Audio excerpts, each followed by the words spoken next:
നിങ്ങളുടെ favourite shows ഇനി ഒരിക്കലും മിസ്സാവില്ല. ഇപ്പോൾ C5 കാണും നിങ്ങളുടെ ഫേവറേറ്റ് ഷോസ് തികച്ചും സൗജന്യമായി. ഈ ആക്സിഡന്റ് ഗോപികയുടെ ജാതക ദോഷം കൊണ്ടാ ഉണ്ടായതെന്ന് പറയുന്നതിൽ എന്താ അർത്ഥം? ഗോപികയ്ക്ക് അങ്ങനെ ഒരു ജാതക ദോഷം ഇല്ലല്ലോ. വേണ്ട, ഇനി രഹസ്യം മറച്ചു പിടിക്കുന്നതിൽ അർത്ഥമില്ല. എല്ലാ സത്യങ്ങളും എല്ലാവരും അറിയട്ടെ. ഗോപികയ്ക്ക് ജാതക ദോഷം ഇല്ലെന്ന് ഇവിടെ വെച്ച് എല്ലാവരും അറിയിക്കണം. ദേവിക,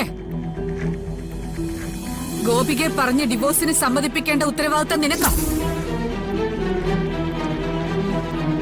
ഏത് വിധേനെ അവളെ പറഞ്ഞ് സമ്മതിപ്പിക്കണം.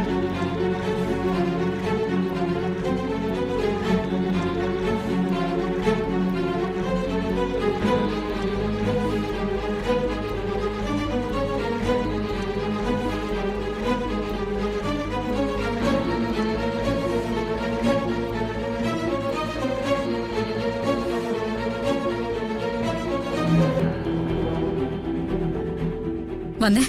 എന്തിനാ? എന്താ കാര്യം? വരാനല്ലേ പറഞ്ഞേ?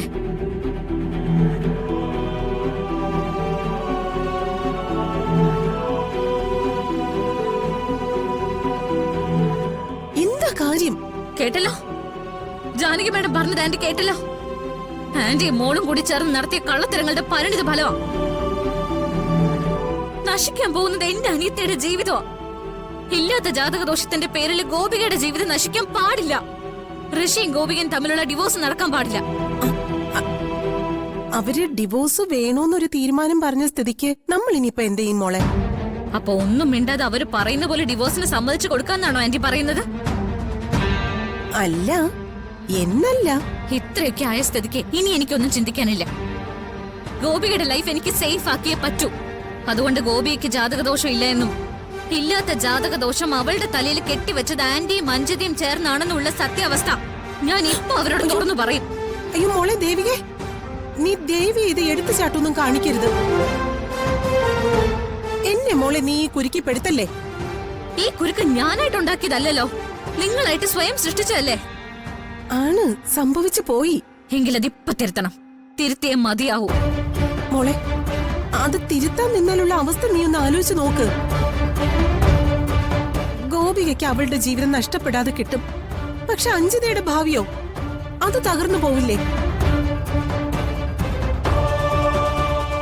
അത് തകർന്നു പോകാതിരിക്കാൻ വേണ്ടിയല്ലേ വിവാഹ മണ്ഡപത്തിൽ വെച്ച് നിന്റെ കാല് പിടിച്ച് ഞാൻ കെഞ്ചിയത്. അന്ന് നീ എനിക്ക് മാപ്പ് തന്നെയല്ലേ? ഞങ്ങൾ നടത്തിയ കള്ളത്തിനും പുറത്താരോടും പറയില്ലെന്ന്. നീ ആ വാക്ക് മറന്നു പെരുമാറാൻ പോവാണോ? നീ ഞങ്ങളെ കൊലയ്ക്ക് കൊടുക്കാൻ പോവാണോ? അല്ലെങ്കിൽ പറഞ്ഞു, എല്ലാം അങ്ങ് വെട്ടി തുറന്നു പറഞ്ഞു. പക്ഷെ നീ ഇത് പറഞ്ഞു കഴിയുമ്പോഴേക്കും ഞാനും അഞ്ജിതയും ഈ ആശുപത്രി കെട്ടിടത്തിന് മുകളിൽ നിന്ന് ചാടി ചത്തിരിക്കും. ഓർത്തോ?